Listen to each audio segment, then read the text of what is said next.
उसने कह रहे मालिक से डरो, मालिक ने आपको कितना कुछ दिया, कि मालिक ने कह दिया हम मेहनत करके हुए हम, अब वो उदास उदास रहे, मालिक की दरगाह में जाए।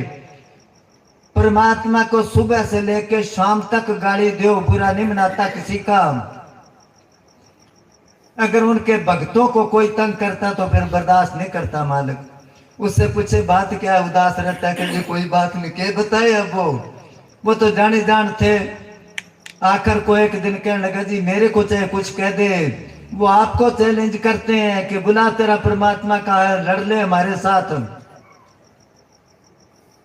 परमात्मा ने कहा उनको कहते फलाने दिन मैदान में आ जाए अपने अपने हथियार लेके, मैं आऊंगा लड़ने के लिए। उसने कह दिया, वो सारे अपने अपने हथियार लेकर सारे इकट्ठे हो गए वहां। मालिक ने वहां आग बरसाई, सबको वहीं भस्म कर दिया। इसलिए कहते हैं सुबह हुई तो शुक्र गुरु का, अब खबर नहीं है शाम की। शाम की खबर होएगी, सिमरन करे, पता चल जाएगा शाम को क्या कुछ होना है। लाल सिंह नाम का एक अभ्यासी था, बहुत सिमरन करता था, आत्मा अंदर चढ़ाई करती थी। अब कोई आदमी गली में जाए तो उसको कह दे आगे ना जा, नहीं तो ऐसे बीतेगी तेरे साथ, अगर मुड़ जाता तो ठीक नहीं वैसी ही होती। किसी को कहता है इतने दिन खा ले पी ले, इतने दिन बाद मरेगा तू। किसी को कुछ, किसी को तू ये काम नहीं करके आया। अब किसी ने एक दिन किया, तू दूसरों का बताता है, बता तेरी मौत कब है। उसने कहा मेरा तो 1 महीना रह गया, 1 महीने बाद मेरे ताऊ का बर्द मेरे पेट में सींग मारेगा और उससे मरूंगा मैं। क्या क्यों मारेगा?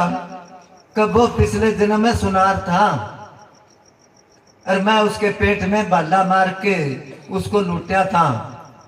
वो 3 दिन तड़पा, 3 दिन ही मैं तड़पूंगा। 1 महीने बाद वो बर्द नीरा चल रहा था और वो ऐसे करके जान लगा, एकदम मुड़ के आया बर्द, पेट में सींग मारा, 3 दिन तड़प के मर गया वो। अब कोई कह दे कि वो इतना अभ्यास करता था ऐसे क्यों मरा, उसका सवाल जायज है, मगर कर्मों का हिसाब कर्मगत टारे ना ही टरे। कर्मों को कोई रोक नहीं सकता। वो रोक सकता था, बर्द की तरफ ना ही जाता, मगर उसको पता अब ना जाऊंगा तो आगे फिर जन्म लेना पड़ेगा, उससे मरना पड़ेगा मेरे को। इसलिए वो कहते हैं तू मालिक से डर, पता नहीं कौन सा कर्म आगे आ जाए।